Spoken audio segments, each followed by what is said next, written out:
Hello दोस्तों, स्वागत है आप सभी लोगों का राजस्थान एकेडमी पर।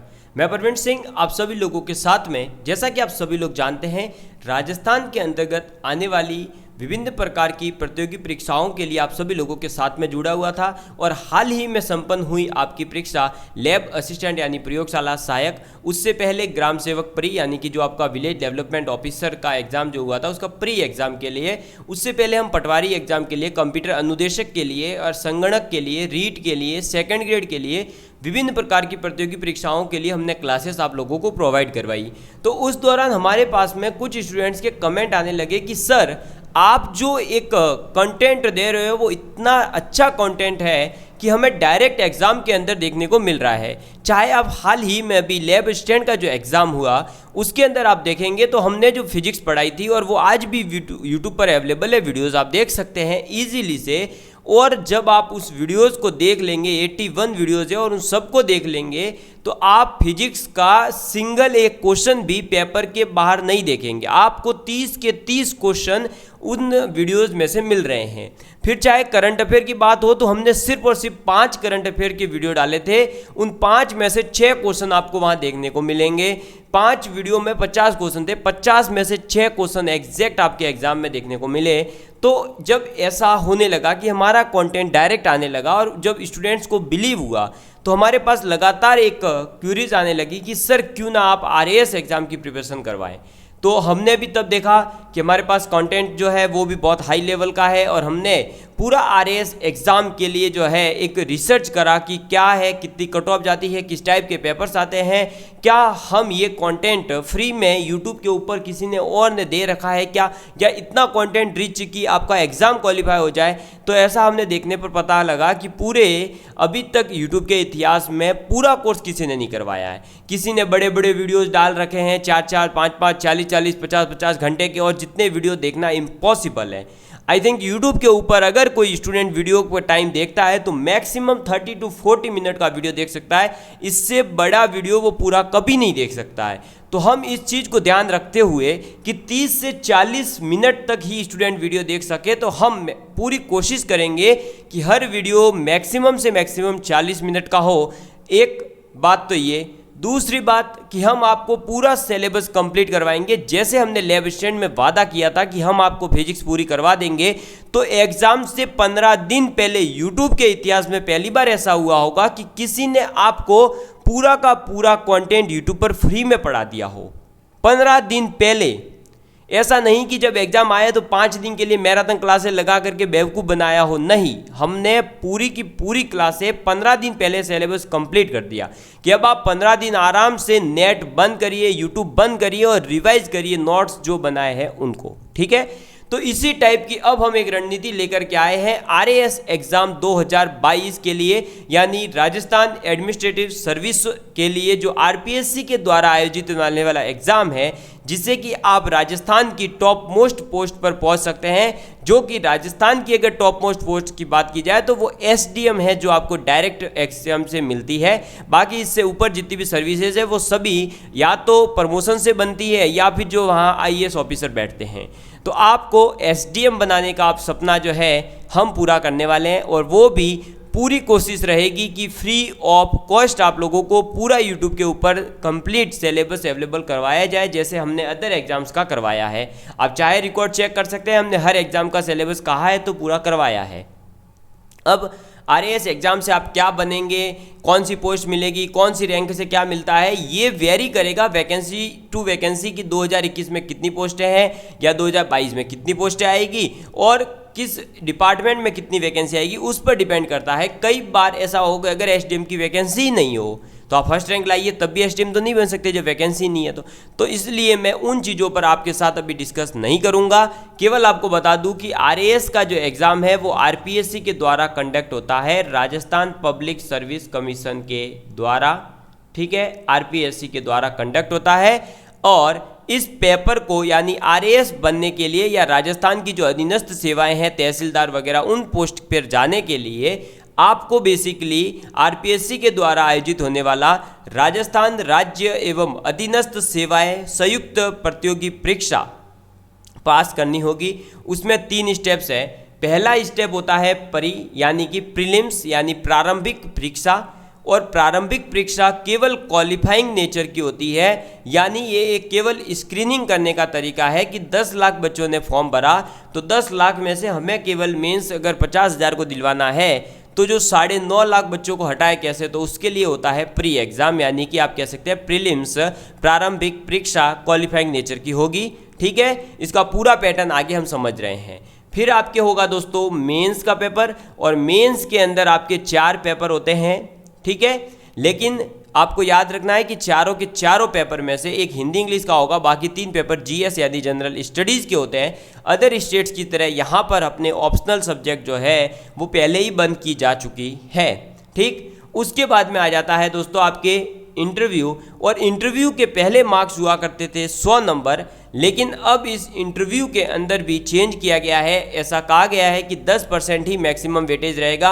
अब वो क्लियर नहीं हुआ है अभी तक कि भाई कौन सी वैकेंसी से लागू कर रहे हैं वगैरह, तो आने वाली वैकेंसी में अगर लागू होता है तो जब वैकेंसी आएगी तो हम और आपको इसके बारे में जो भी स्पष्ट जानकारी है वो प्रोवाइड करवा देंगे। यानी अब आप ये समझ सकते हैं कि आप अगर आरएएस बनना चाहते हैं या राजस्थान की किसी अधीनस्थ सेवा प्राप्त करना चाहते हैं तो आपको पूरा अपना दम खम कहाँ पर लगाना है, मेंस के पेपरों पर, क्योंकि दोस्तों यहाँ 4 पेपर है और ये 4 पेपर जो होते हैं ये पर पेपर 200 मार्क्स होता है, यानी each paper have 200 marks, so total mains paper marks is 800। How many marks? 800 marks है, और 800 में से अगर कोई 400 मार्क्स भी ले आता है तो राजस्थान की अच्छी सेवा जो है उसे मिल सकती है, यानी अच्छी सर्विस उसे प्रोवाइड की जाती है 400 मार्क्स पर भी, यानी 50% आपका टारगेट होना चाहिए। ठीक है, तो आपको यहाँ समझ में आ गया होगा कि 3 पेपर होंगे, pre mains and interview, 3 phases है। उसमें से प्री का आपका पेपर होगा जो ऑब्जेक्टिव टाइप का होता है, मेंस आपका सब्जेक्टिव होता है। 4 पेपर होंगे, 3 जीएस के और 1 हिंदी इंग्लिश का।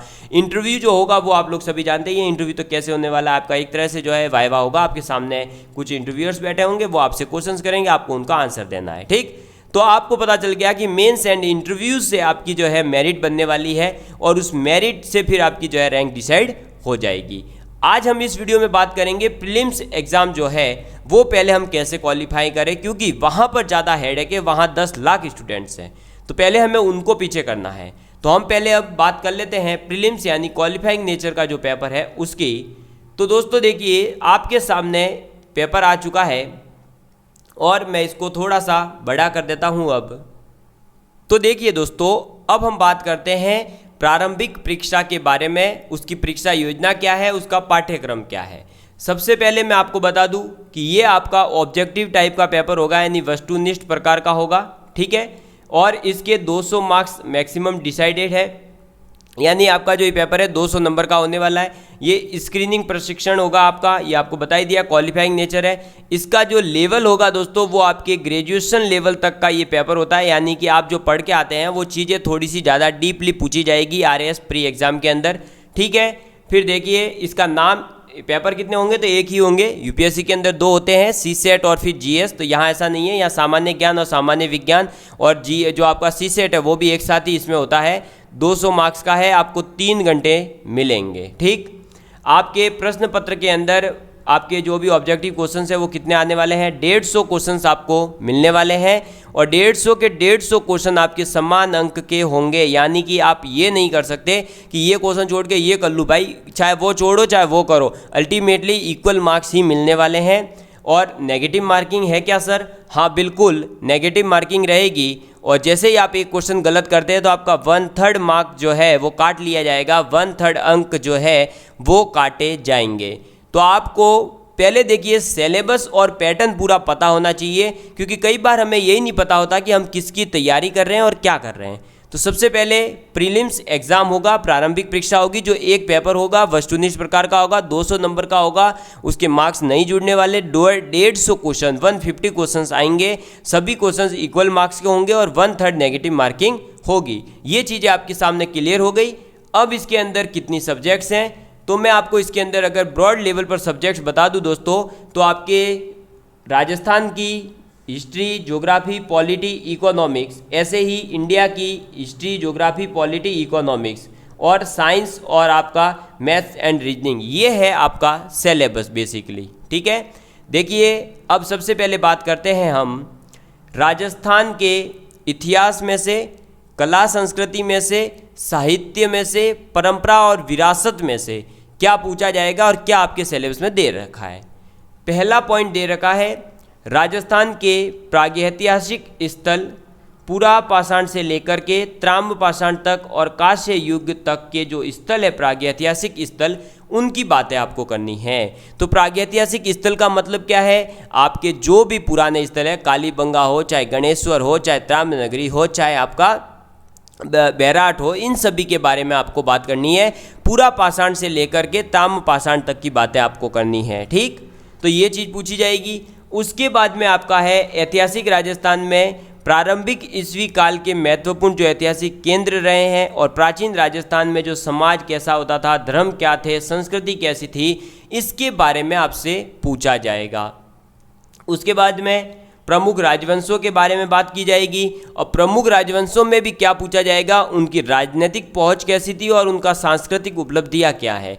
तो यानी उन्होंने आर्ट एंड कल्चर में क्या योगदान दिया अपना, और राजनीतिक यानी कि उन्होंने उनका जो सिस्टम होता था, मतलब उनके राजा है, फिर उनका कौन जो है मतलब वजीर है, क्या है वो एक पद उनके कौन कौन से यहाँ पर डेवलप्ड थे, उनके बारे में आपसे पूछा जाएगा। जैसे अभी देखें तो क्या होता है भाई, ग्राम सेवक होता है, पटवारी होता है, सरपंच होता है, उप सरपंच होते हैं, वार्ड पंच होते हैं। तो वैसे उस टाइम पे इनके क्या नाम थे, इनकी कैसी रणनीति रहती थी, इनके अपने आस पड़ोस के राजाओं के साथ कैसे संबंध थे, इसके बारे में पूछा जाएगा। कौन कौन से राजवंशों को आपको पढ़ना है, तो आपको गुहिल राजवंश मेवाड़ के बारे में पढ़ना है, फिर प्रतिहारों के बारे में आपको पढ़ना है, चौहान राजवंश के बारे में पढ़ना है, परमारों के बारे में पढ़ना है, राठौड़ वंश के बारे में पढ़ना है, सिसोदिया वंश और कचावा वंश के बारे में पढ़ना है। समझ में आ गई बात। तो इन सभी वंशों के बारे में आपको पढ़ना है। इन सभी वंशों की मध्यकालीन राजस्थान में जो प्रशासनिक और अपने राजस्व व्यवस्था है, इसके साथ में इनको भी पढ़ लेना है। उसके बाद में बात आती है आधुनिक राजस्थान की। आधुनिक राजस्थान यानी कि 19वीं 20वीं शताब्दी का जो टाइम है, उस टाइम पे, जिस टाइम पे भारत में मतलब राजा जो राजतंत्र है, जो राजाओं का शासन था, वो समाप्त हो चुका है, उस टाइम की बात है। तो 19वीं 20वीं शताब्दी के दौरान राजस्थान में सामाजिक जो है रूप से जागृति होने लगी थी। मतलब अब जो है लोगों को समझ में आने लगा था कि उनके साथ अत्याचार वगैरह हो रहे हैं। ऐसी सामाजिक जागृति का जो है अब वो उद्भव होने लग गया था। जैसे कि यहाँ पर समाचार पत्र छपने लग गए थे, राजनीतिक संस्थाओं की भूमिका यानी राजनीतिक संस्थाएं वगैरह जो बनी थी, उन्होंने किस प्रकार से भूमिका निभाई है राजनीतिक जागरण के अंदर राजस्थान में। 20वीं शताब्दी में जो जनजाति और किसान आंदोलन हुए थे, उन 20वीं शताब्दी के दौरान ही आपके विभिन्न देशी रियासतों में जो प्रजामंडल आंदोलन हुए हैं, राजस्थान का एकीकरण कैसे हुआ है, इन सभी के बारे में आपको पढ़ना है। ये सब आपके आधुनिक राजस्थान का उदय कहलाएगा। यानी जो वर्तमान में अभी राजस्थान है, उस राजस्थान का उदय कब से स्टार्ट हो गया था, उसके बारे में। फिर राजस्थान की जो वास्तु परंपरा है, जैसे कि मंदिर, आपके किले, आपके महल, आपके मानव निर्मित जो जलीय संरचनाएं हैं, उनके बारे में पढ़ना है। जैसे कि अभी देखो हाल ही जो लेविशन का पेपर हुआ, उसमें पूछ लिया गया कि बावड़ियों का शहर किसे कहा जाता है। लो, तो ये मानव निर्मित जो जलीय संरचनाएं थी, उनसे संबंधित ऐसे क्वेश्चन पूछे जाएंगे। फिर आपके चित्रकला की जो विभिन्न प्रकार की शैलियाँ हैं, जो विभिन्न स्कूलें हैं, उनके बारे में पढ़ना है और हस्तशिल्प के बारे में पढ़ना है। ठीक है। उसके बाद में प्रदर्शन कला, तो जो आप लोगों के सामने प्रदर्शित कर सकें, जैसे कि आपका संगीत है, आपका नृत्य है, लोक संगीत है, वाद्य यंत्र है, लोक नृत्य है, नाट्य है, इनके बारे में आपको पढ़ना है। ठीक है। तो संगीत, फिर आपको नृत्य, फिर लोक संगीत और लोक वाद्यों के बारे में, लोक नृत्यों के बारे में और लोक नाट्य के बारे में आपको पढ़ना है। जैसे कुचामनी ख्याल वगैरह के बारे में RAS में डायरेक्ट क्वेश्चन पूछा गया है। फिर देखिए भाषा और साहित्य के अंदर आपको पढ़ना है राजस्थानी भाषा की जो बोलियां हैं उनके बारे में, राजस्थानी भाषा का जो साहित्य रहा है और जो लोक साहित्य है इसका, उसके बारे में आपको पढ़ना है। उसके बाद धार्मिक जीवन राजस्थान का कैसा था, तो धार्मिक समुदाय कौन कौन से हुए यहाँ पर राजस्थान में, जो संत और संप्रदाय हुए हैं उनके बारे में पढ़ना है। और लोक देवी देवता जो हुए, बाबू जी, रामदेव जी, हड़बू जी, इन सभी के बारे में आपको पढ़ना है। फिर राजस्थान में जो सामाजिक जीवन है, जैसे कि यहाँ पर मेले और त्यौहार कहाँ कैसे मनाया जाता है, कौन सा मनाया जाता है, सामाजिक रीति रिवाज यहाँ के कौन कौन से हैं भाई, ठीक है, यहाँ पर कैसी कैसी परंपराएं हैं। फिर जैसे टूटिया नृत्य है, अब टूटिया नृत्य कब किया जाता है, तो ये सब ऐसी चीज़ें परंपराओं और रीति रिवाजों के अंतर्गत आती है। और आपके राजस्थान की जो वेशभूषा है और जो आभूषण है उनके बारे में पढ़ना है। और लास्ट में आपको राजस्थान के प्रमुख व्यक्तित्व के बारे में पढ़ना है। तो अब इन सब चीज़ों के बारे में आप कहाँ से पढ़ेंगे, इनका सोर्स भी मैं आपको बता देता हूँ। पहले मैंने आपको बता दिया कि पढ़ना क्या है, अब आपको ये सब चीज़ें कहाँ मिलेगी सर, तो देखिए दोस्तों, ये सब चीज़ें आपको YouTube के ऊपर हमारे द्वारा भी पढ़ाई जाएगी। और हम आपको पढ़ाएंगे कहाँ से ये सब चीज़ें, तो हम आपको ये पढ़ाने वाले हैं RBSC की जो बुक्स है 9th 10th 11th 12th वाली राजस्थान अध्ययन की, और उसी के साथ में जो अब राजस्थान अध्ययन की 6th 7th 8th के अंदर भी बहुत पतली पतली बुकें चलने लगी और वहाँ से डायरेक्ट RAS मेंस में क्वेश्चन आए हैं, तो वो चीज़ें हम कंप्लीट करवाने वाले हैं। तो आपको क्या करना है कि भाई देखो, हम तो यूट्यूब पर पढ़ाएंगे ही, लेकिन आपके पास होनी भी तो चाहिए वो बुक, ताकि आप जब पढ़ा रहे हैं हम, तो आप वहाँ नोट डाउन कर सके जो चीज़ हम एक्स्ट्रा उसके साथ लिखवाने वाले हैं, उनको जो समझाएंगे। तो RBSC की जो बुक्स है, यानी राजस्थान बोर्ड की जो बुकें हैं, उन बुकों के अंदर राजस्थान का जो जो पोर्शन दे रखा है वो आपके पास होना चाहिए। और उसके बाद में थोड़ा सा सफिशिएंट ये नहीं रहेगा पूरा, क्योंकि कई बार कुछ चीज़ें ऐसी है जो उनमें नहीं मिलेगी, तो वो फिर आप कवर करेंगे कहाँ से, तो वो आप कवर करेंगे लक्ष्य की जो वॉल्यूम 1 और वॉल्यूम 2 एक RAS की जनरल बुक आती है वो, ठीक है, वो लेकर के आइएगा। उसके 2 वॉल्यूम आते हैं और दोनों वॉल्यूम आप ले आइएगा, उसमें से इस जो ये पोर्शन है वहाँ से आप इन पोर्शंस को कवर करिएगा। तो आपका यहाँ पर जो है फिर एक भी क्वेश्चन बाहर जाने की चांसेस नहीं रहेंगे। हाँ, कुछ ऊट पटांग जो क्वेश्चन होंगे जो कि किसी से नहीं होंगे, तो वो बाहर जाने दीजिएगा। हमें जो है ऊट पटांगों के पीछे नहीं भागना है, हमें केवल 50% मार्क्स लाने हैं, तो भी हम क्वालिफाई कर जाते हैं। तो हम 50% का टारगेट ले रहे हैं, तो हमें 50% के लिए क्या करना है, 50% छोड़ना है। तो हम करें कम और छोड़ के ज़्यादा है भाई, 50% करके आए 50% छोड़ के आए, तो उसके लिए हम ये दो अगर कंटेंट कर लेते हैं कंप्लीट तरीके से, बहुत अच्छे तरीके से तैयार, तो मुझे लगता है कि आपका काम कंप्लीट हो जाएगा। ठीक है, तो ये था राजस्थान का इतिहास एवं कला संस्कृति। अब बढ़ते हैं आगे। नेक्स्ट आ जाता है आपके, और वो है राजस्थान का भूगोल। क्या है, ज्योग्राफी ऑफ राजस्थान। तो इसके अंदर क्या दे रखा है, सबसे पहले वो देखिए। तो इसके अंदर दे रखा है आपको क्या क्या दोस्तों, तो इसके अंदर दे रखा है भू आकृतिक प्रदेश और उनकी विशेषताएं, यानी आपको राजस्थान को जो 4 भागों में बांटा जाता है, पूर्वी मैदान, पश्चिमी मैदान, फिर आपका जो है अरावली, इन सभी के बारे में आपको पढ़ना है। समझ में आ गई बात, क्लियर है? ठीक। अब जलवायु की विशेषता है तो आपको पता ही है, कोपेन वगैरह के बारे में पढ़ेंगे, थानवेट के बारे में पढ़ेंगे। कोपेन के बारे में हर राजस्थान के एग्जाम में क्वेश्चन आता है। लैब असिस्टेंट 2016 में आया था, 2018 में आया, 2021 में आया। आप फर्स्ट ग्रेड का कोई भी पेपर उठाइए, सेकंड ग्रेड का कोई भी पेपर उठाइए, आप ग्राम सेवक का कोई भी पेपर उठाइए, कोपेन पर क्वेश्चन मिलेगा ही मिलेगा। तो कोपेन का वर्गीकरण बहुत अच्छे से तैयार करना है जलवायु की विशेषताओं में।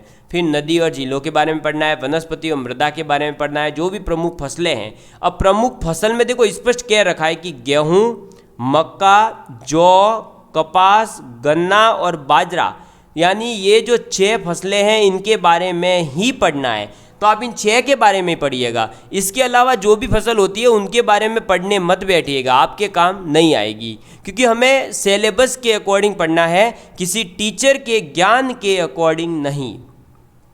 फिर प्रमुख उद्योग पढ़ने आपको, प्रमुख सिंचाई परियोजनाएं और जल संरक्षण तकनीकों के बारे में, जनसंख्या की वृद्धि के बारे में पढ़ना है, उसका जनसंख्या घनत्व के बारे में, साक्षरता दरों के बारे में पढ़ना है, लिंगानुपात के बारे में पढ़ना है, और प्रमुख जनजातियों के बारे में आपको पढ़ना है कि भाई ये जो प्रमुख जनजातियां हैं इनका जनसंख्या में कितना कितना योगदान है।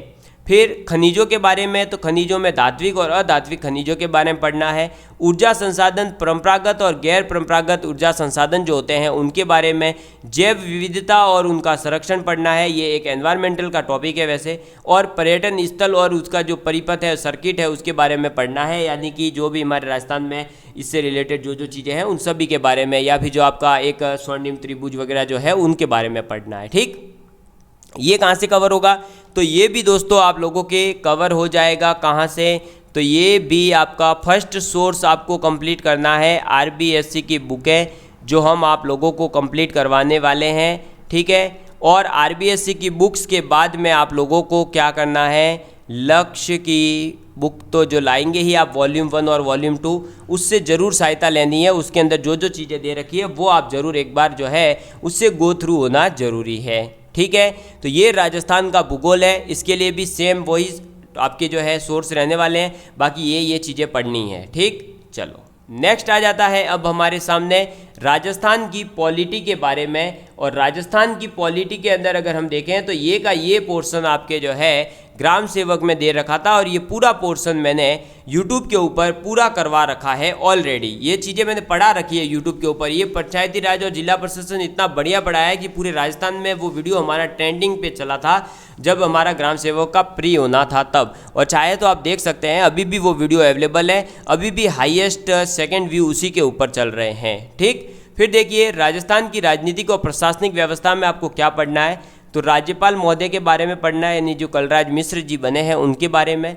मुख्यमंत्री जी के बारे में पढ़ना है, उनका मंत्रिपरिषद के बारे में पढ़ना है, विधानसभा के बारे में पढ़ना है और उच्च न्यायालय के बारे में पढ़ना है। तो केवल इनके बारे में ही पढ़ना है। अब इनके अंदर क्या पढ़ना है, तो इनके जो भी दोस्तों अनुच्छेद है एक तो सबसे पहले, ठीक। फिर वो अनुच्छेद कौन से भाग में आते हैं, वो भाग कौन से अनुसूची के अंदर आते, इस टाइप से ये चीज़ें एक तो जानकारी होनी चाहिए। फिर इन सब की जो मिनिमम आयु वगैरह है उसके बारे में पता होनी चाहिए, इनकी योग्यताएं क्या होती है उसके बारे में पता होना चाहिए, और थोड़ी बहुत चीज़ें जो टेक्निकल जैसे कि राज्यपाल के पास में कौन कौन से वीटो पावर्स वगैरह है उनके बारे में आपको जानकारी होनी चाहिए। फिर हम बात करें अगर प्रशासनिक व्यवस्था की, तो आपको प्रशासनिक व्यवस्था के अंदर जिला प्रशासन यानी कलेक्टर महोदय के बारे में पढ़ना है, एडीएम साहब के बारे में पढ़ना है, एसडीएम के बारे में पढ़ना है, इन सब के बारे में। स्थानीय स्वशासन और पंचायती राज, तो ग्राम सेवक, पटवारी, आपका सरपंच है, आपका वार्ड पंच है, उप सरपंच है, फिर आपका बीडीओ है, इनके बारे में थोड़ी जानकारी आपको लेनी है। फिर बात आ जाती है कुछ राजस्थान की संस्थाओं के बारे में, जैसे कि राजस्थान लोक सेवा आयोग आरपीएससी, ठीक है, जिसका आप एग्ज़ाम कंडक्ट जो आपका करवाएगा उसके बारे में तो आपको जानकारी होनी ही चाहिए। और इसके जो भी मतलब आपके वर्तमान अध्यक्ष कौन है, इसमें कितने सदस्य होते हैं, इसमें से कौन कौन सदस्य रह चुके हैं, कौन जो है आपके मतलब इससे पहले सदस्य थे और उसके बाद में अध्यक्ष बनाए गए, इस टाइप के क्वेश्चन पूछे जाते हैं। तो वो जानकारी आपको होनी चाहिए आरपीएससी के बारे में, ठीक है। फिर राज्य मानवाधिकार आयोग के बारे में आपको पढ़ना है, लोकायुक्त के बारे में पढ़ना है, राज्य निर्वाचन आयोग के बारे में और राज्य सूचना आयोग के बारे में आपको पढ़ना है। लोक नीति एवं अधिकार के बारे में, ये एक जो है हमारा लोक नीति और विधिक अधिकार नागरिक अधिकार पत्र, इसके बारे में पढ़ लेना है। ये चीज़ें जो है आपको एग्ज़ाम में दिखने को भी कम मिलती है और कई बुक्स में भी ये नहीं मिलेगा। तो ये जानकारी मैं आप लोगों तक पहुंचा दूंगा मेरे पास जो सोर्सेस है उसके माध्यम से, क्योंकि मेरे पास में जो पॉलिटी की है बहुत सारी 3-4 बुकें पढ़ी है, लेकिन आपको वो 3-4 बुकें नहीं पढ़नी है, क्योंकि मैंने तो एक टॉपिक भी कवर करने के लिए बुक ला रखी है, क्योंकि मेरा काम ही है कि मुझे पढ़ाना है। जैसा कि मैंने आपको पहले भी बता रखा है कि मैं हर सब्जेक्ट को जो सीखना चाहता हूँ और मैं पढ़ा रहा हूँ उन सब्जेक्ट्स को, तो मेरे पास तो मैथ्स के लिए पीएचडी लेवल की बुकें पढ़ी। अब आप मैथ्स करने बैठोगे क्या? नहीं। तो ऐसे पॉलिटी में ये कुछ चीज़ें ऐसी हैं जो मैं आपको बताऊंगा। बाकी आप इसके लिए भी जो है आपको आरबीएससी की जो बुक्स है मैं पढ़ाऊँगा, उन आरबीएससी की बुक्स के अंदर इनका कंटेंट मिल जाएगा। और उसके साथ में ही आपको जो आरबीएससी की बुक है उसी के बाद में वैसे ही आपकी जो लक्ष्य की बुक आप लाने वाले हो उसमें ये सब चीज़ें मिल जाएगी आपको एज इट इज, ठीक है। बस एक ये नहीं मिलेगा विधिक अधिकार एवं नागरिक अधिकार पत्र, इसके बारे में थोड़ी कम जानकारी होगी वहाँ पर भी। तो ये चीज़ मैं आपको कवर करवा दूंगा, ठीक है। चलिए बाकी करवाएंगे तो हम पूरा ही आरबीएससी की पूरी बुक हम करवाने वाले हैं। लेकिन अगर आप किसी को लगता हो कि नहीं भाई हम तो पहले ही पढ़ना चाहते हैं, हम सर के साथ साथ जो है वीडियो आगे चल रहा है और उसी टाइम हम बुक में से देखते पढ़ें तो और अच्छे से याद होगा, ये बहुत एक अच्छी स्ट्रेटजी हो सकती है। तो आप इसलिए मैं आपको ये बुकें बता रहा हूँ, ठीक है, क्योंकि मैं यही बुकें आपको पढ़ाने वाला हूँ। मैं नहीं चाहता हूँ कि मेरा ज्ञान आपको लोगों तक प्रोवाइड करवाऊँ। भाई मेरा जो ज्ञान है वो मेरे पास रहे तो चलेगा, लेकिन आपको वही ज्ञान दूँ जो आपके एग्जाम में आने वाला है। तो एग्जाम में तो यहीं से आएगा, तो मैं यही चीज़ पढ़ाऊँ ना। जब यहीं से डायरेक्ट एग्जाम में क्वेश्चन आए हुए हैं तो मैं क्यों जो ऐसी चीज़ें प्रोवाइड करवाऊँ जो एग्जाम में कोई नहीं पूछने वाला है। क्यों मैं अपना आपके सामने जो है ज़्यादा ही ज्ञान बताऊँ कि देखो देखो मैं इतना इंटेलिजेंट हूँ। क्या फ़ायदा उस इंटेलिजेंसी का जिससे किसी का प्रॉफिट नहीं होता हो। चलिए नेक्स्ट आगे बढ़ते हैं। नेक्स्ट आ जाता है आपके इकोनॉमिक्स का पोर्शन। और ये चीज़ें आपको जो है थोड़ी सी भाई टफ पड़ेगी। क्यों टफ पड़ेगी वो भी बता रहा हूँ अभी, देखिएगा एक सेकेंड, ये कभी कभी गड़बड़ हो जाती है। ये लो देखिए, अब यहाँ जब बात आ जाती है ना कि इकोनॉमिक्स, अर्थव्यवस्था या इकोनॉमी, ठीक है, तो इकोनॉमिक्स के अंदर तो दोस्तों वैसे बेसिकली आपकी बहुत ज़्यादा डीप में पढ़ना पड़ता है, लेकिन आपको इकोनॉमी पढ़नी है, आपको इकोनॉमिक्स नहीं पढ़नी है। तो इकोनॉमी क्या होती है सर? इकोनॉमी का मतलब है आपको सब चीज़ों के बारे में थोड़ी थोड़ी जानकारी हो कि आपकी अर्थव्यवस्था क्या होती है, ये कितने प्रकार की होती है, भारत में कौन सी है, राजस्थान में कौन सी है, इस प्रकार की छोटी छोटी जानकारी आपको होनी चाहिए। जैसे देखिए, अर्थव्यवस्था का बृहद परिदृश्य आपको पता होना चाहिए। फिर आपको कृषि के बारे में राजस्थान की स्थिति क्या है, उद्योग में, सेवा क्षेत्र में जो प्रमुख मुद्दे हैं उनके बारे में पता हो, समृद्धि, विकास और आयोजनात्मक आधारभूत संरचनाएं कैसी है, संसाधन कौन कौन से हैं, फिर कुछ जो परियोजनाएं चलाई जाती है विकास के लिए, डेवलपमेंट परियोजनाएं जो चलाई जाती है उनके बारे में पता होना चाहिए। राज्य सरकार की जो प्रमुख कल्याणकारी योजनाएं हैं, जैसे अनुसूचित जाति जनजाति के लिए, ओबीसी के लिए, अल्पसंख्यकों के लिए, निःशक्त जनों के लिए, निराश्रितों के लिए, महिलाओं के लिए, बच्चों के लिए, वृद्ध जनों के लिए, कृषकों के लिए और श्रमिकों के लिए जो अलग अलग योजनाएं चलाई जाती है उनके बारे में पता होना चाहिए। तो बेसिकली दोस्तों ये टॉपिक जो है आप लोगों को, मतलब जैसे कृषि, उद्योग और सेवा क्षेत्र के प्रमुख मुद्दे वगैरह, ये सब आपको 11-12 की एनसीईआरटी में और उसके साथ में जो मैं आप लोगों को बताने वाला ही हूँ आरबीएससी की बुक, वो उसमें ये कवर हो जाएगा। और उसके बाद में इसमें करंट अफेयर पढ़ना पड़ेगा। तो सबसे पहले तो मैं आप लोगों के सामने जो आरबीएससी की बुक्स आपको कंप्लीट करवाने वाला हूँ, वहाँ आप लोगों को ये टॉपिक थोड़े थोड़े मिलेंगे। उसके बाद में मैं आप लोगों को जो है एनसीईआरटी जो करवाऊंगा वहाँ से ये थोड़ा थोड़ा कवर हो जाएगा।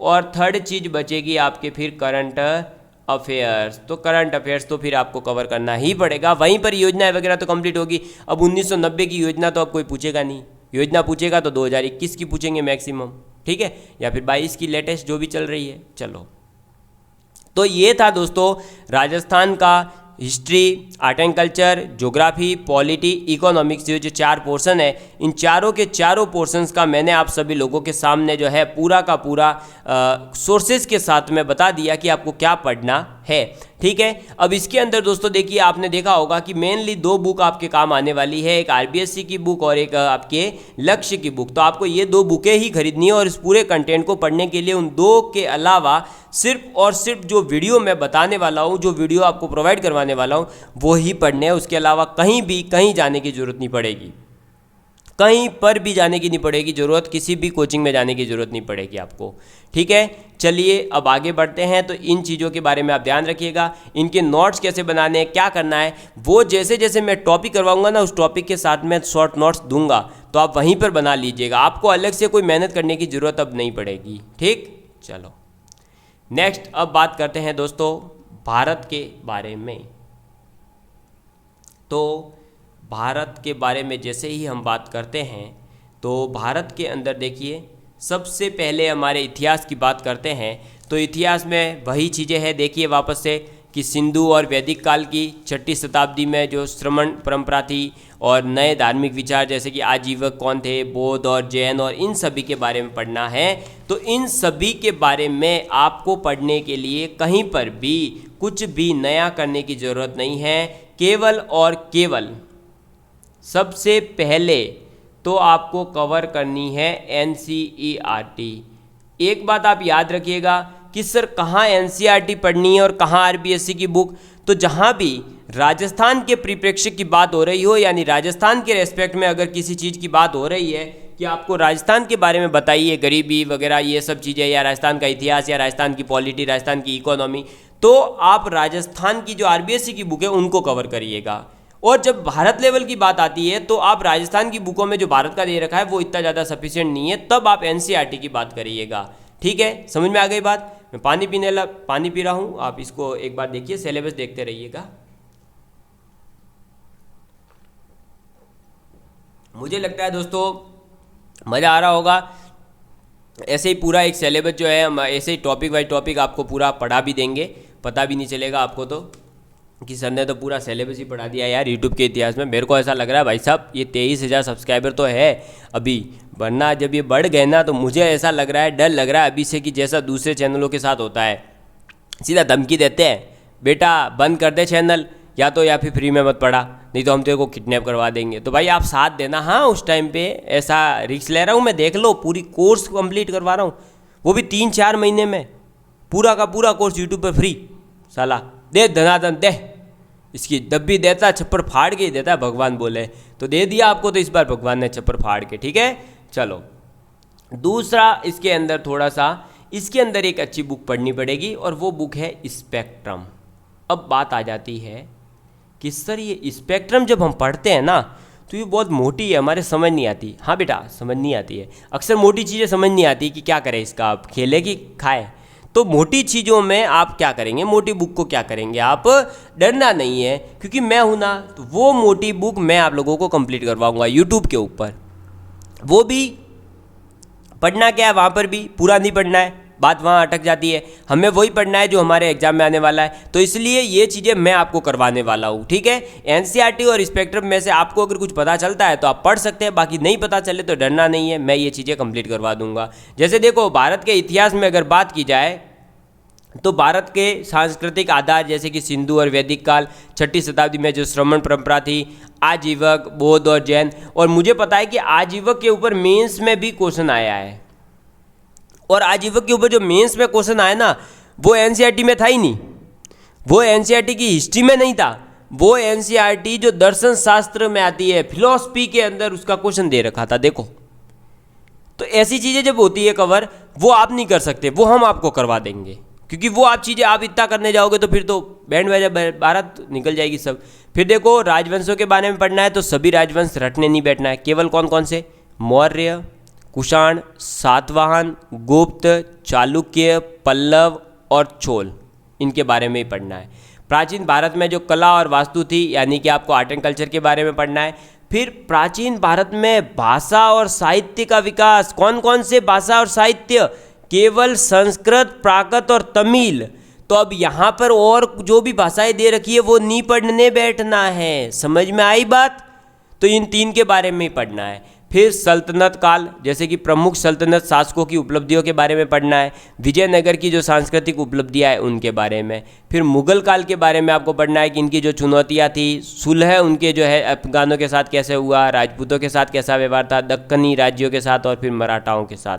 फिर मध्यकाल में जो कला और वास्तुकला, चित्रकला, संगीत, इसका योगदान, और भक्ति और सूफी आंदोलन का जो धार्मिक और साहित्यिक योगदान है उसके बारे में आपको पढ़ना है।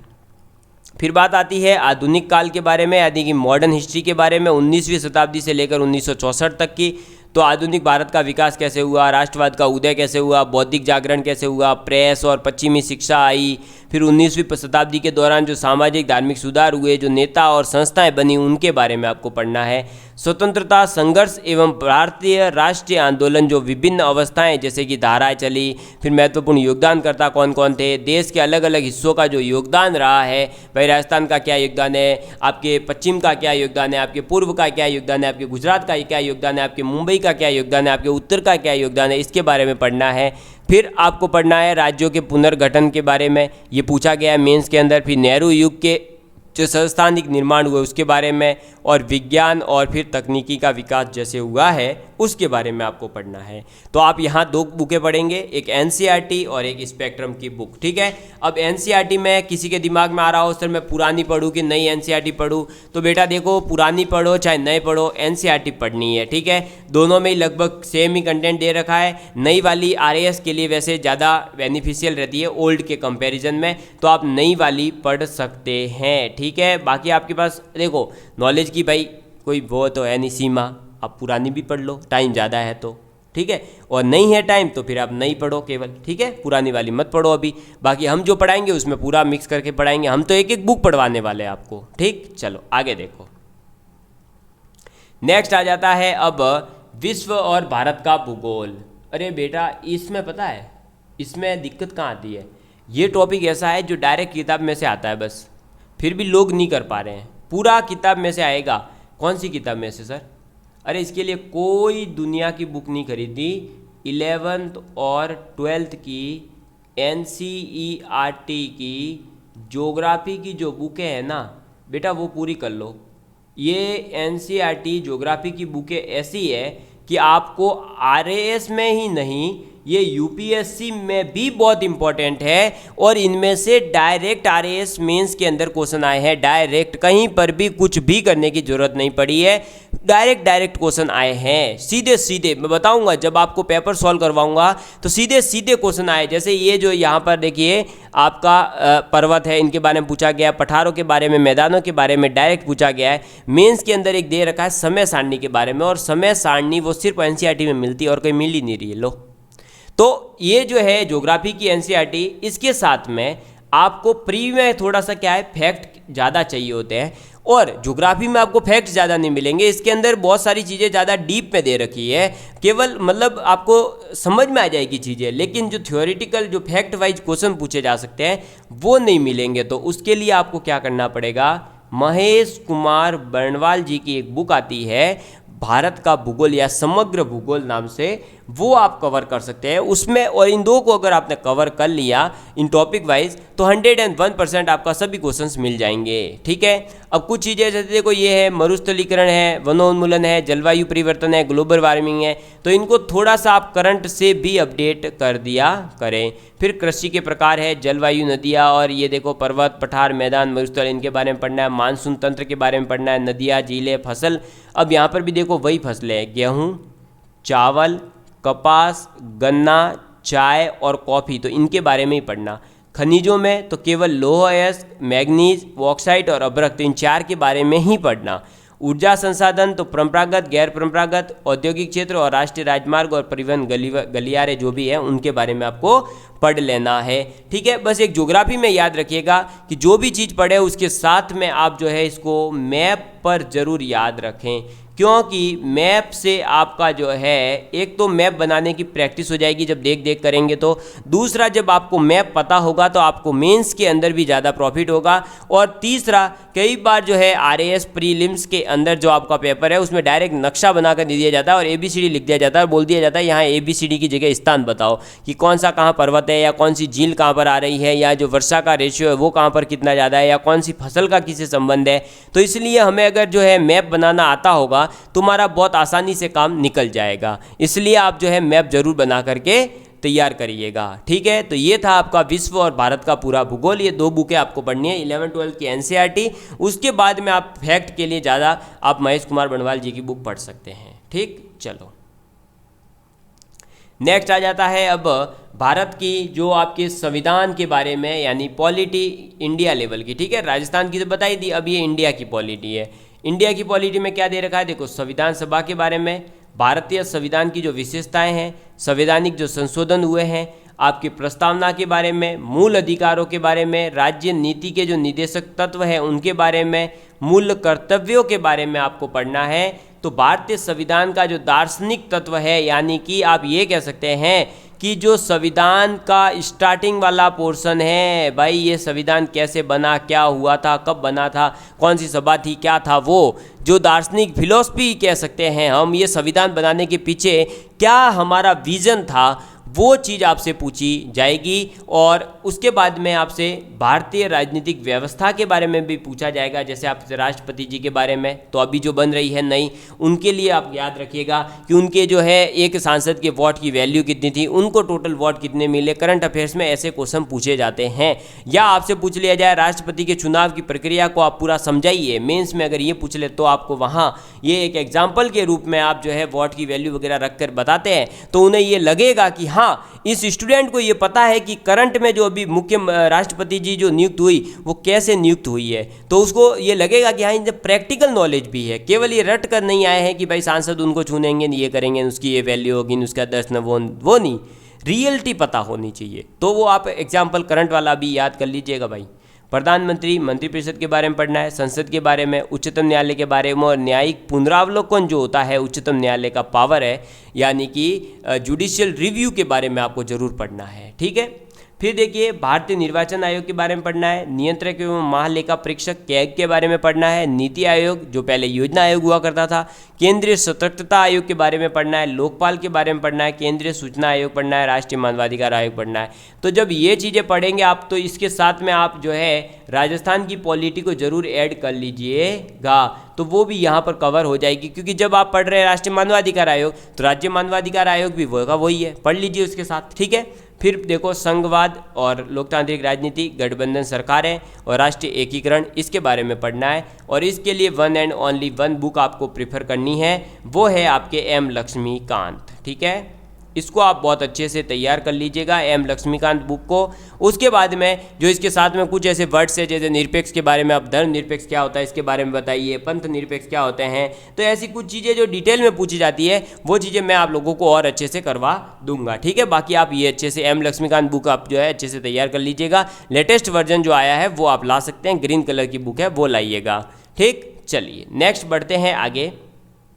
अब आ जाता है इकोनॉमिक्स के बारे में। तो इकोनॉमिक्स के लिए आपको जो है कहीं पर भी कुछ भी करने की ज़रूरत नहीं है, आपका 11-12 की जो एनसीईआरटी की बुक है वो कर लीजिए, मोर देन इनफ है। जैसे देखो बजट निर्माण है, बैंकिंग है, लोक वित्त है, वस्तु एवं सेवा कर है, राष्ट्रीय आय है, संवर्धित विकास का आधारभूत ज्ञान है, फिर लेखांकन है, अवधारणा इनकी क्या थी, उपकरण क्या थे, प्रशासन में इसका उपयोग क्या है, स्टॉक एक्सचेंज है, राजकोषीय और मुद्रा नीति, फिर सब्सिडी, ई कॉमर्स, मुद्रास्फीति, इन सब के बारे में आप जो है आराम से ये सब चीज़ें आप लोगों को 11 और 12 की एनसीईआरटी में देखने को मिलेंगे। ये जैसे कि देखो आर्थिक सुधार क्या थे, उदारीकरण क्या था, फिर आपके कृषि, उद्योग, सेवा और व्यापार क्षेत्रों की जो वर्तमान स्थिति है, तो वर्तमान स्थिति कैसे पता चलेगी जब हमें पीछे की पता हो कुछ थोड़ी बहुत।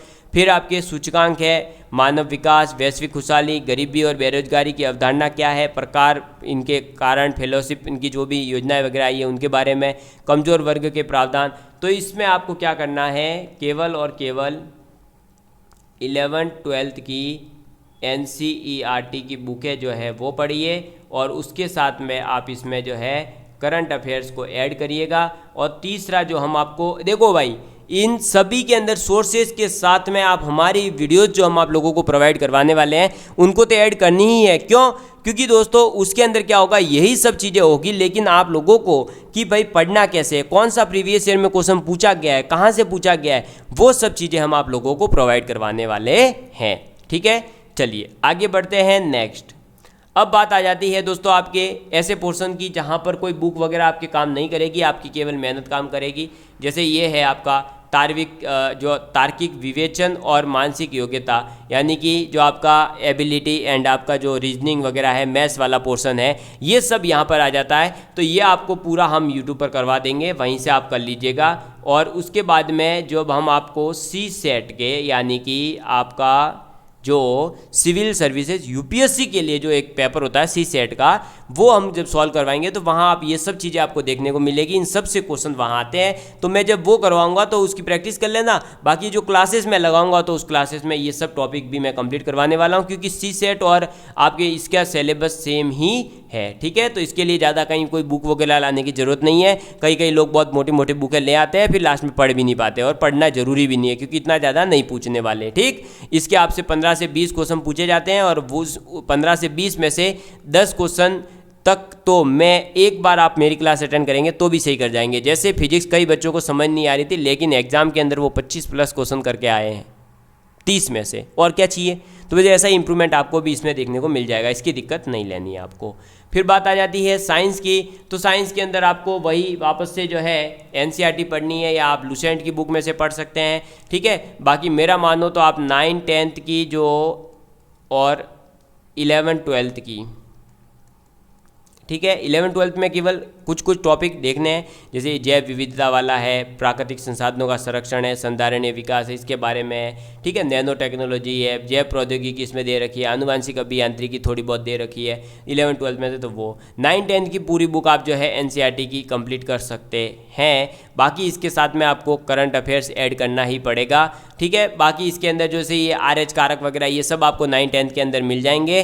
कुछ क्वेश्चन ऐसे होंगे जो आपको करंट अफेयर्स से कवर होंगे, तो वो करंट अफेयर्स आपको तैयार करना ही पड़ेगा। करंट अफेयर्स कहाँ से तैयार होगा वो अभी अपन आगे चल ही रहे हैं, क्योंकि अब तक मैंने जो भी बताया वो पूरा का पूरा था स्टैटिक्स पोर्शन, जिसके अंदर मैंने आपको सभी बुक्स और सभी सिलेबस पूरा डिस्कस कर दिया।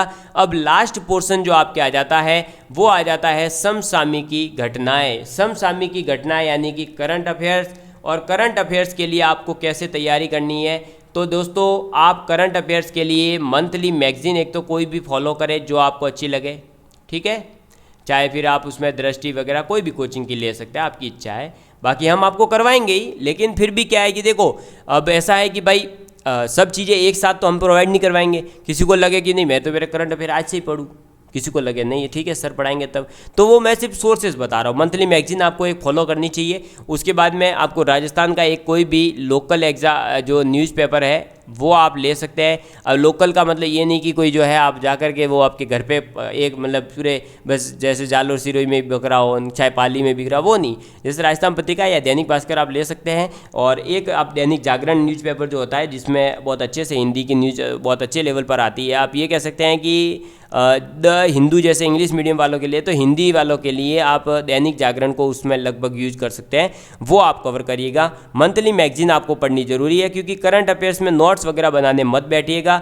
और फिर जो हम वीडियो लेकर के आएंगे उसके आपको जो है PDF नोट्स प्रोवाइड करवाई दिए जाएंगे, तो आप वो जरूर जो है बहुत अच्छे से कंप्लीट कर लीजिएगा। बाकी आपको कहीं भी किसी प्रकार का कोई और कंटेंट लाने की ज़रूरत नहीं है, किसी भी प्रकार की कोई कोचिंग की आपको ज़रूरत नहीं पड़ेगी। हम पूरी तरह से आपसे कोशिश करेंगे कि आपको पूरा का पूरा कोर्स जो है कंप्लीट करवा देंगे यूट्यूब के ऊपर फ्री ऑफ कॉस्ट।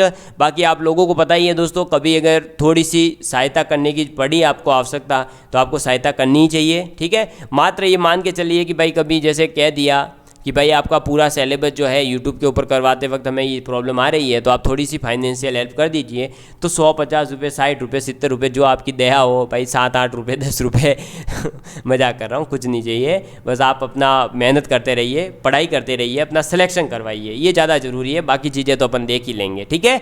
ये सब फाइनेंशियल वगैरह तो मैं संभाल लूँगा, आप तो अपना रिजल्ट संभालिए, मैं यहाँ संभाल लूँगा, आप अपना संभाल लीजिए।